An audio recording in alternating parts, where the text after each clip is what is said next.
enjoying reading Pete the Cat and the Bedtime Blues. Pete and the gang had a great day. They'd been at the beach, surf and sun, and tons of fun.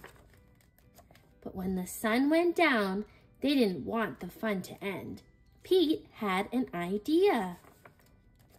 Hey, how about a sleepover? More time for tons of fun. Groovy. Pete's place. Let's go.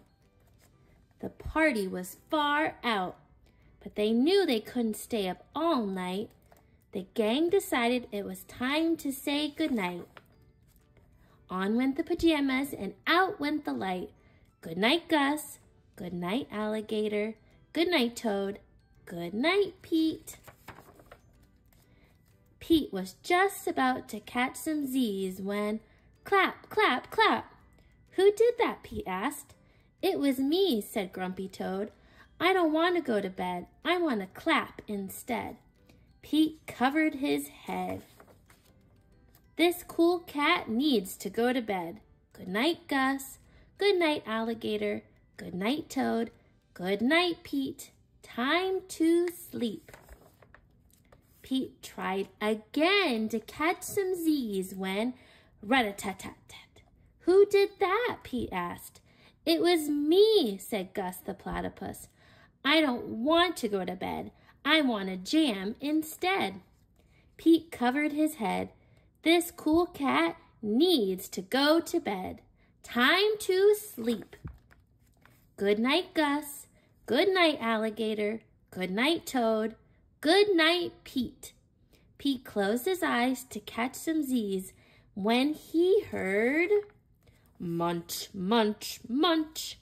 Pete had a hunch. It was Alligator. He was always up for eating. What could Pete do? All the clapping, rat-a-tat-tatting, and munching was giving him the bedtime blues. Pete had a groovy idea. He got out his favorite bedtime story and started to read, first to himself and then to the gang.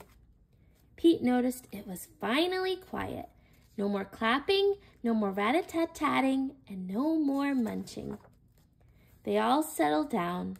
No one made a sound. Pete yawned and turned off the light. Good night, sleep tight, time to catch some Z's. Tomorrow was another day for surfing, sun, and tons of fun.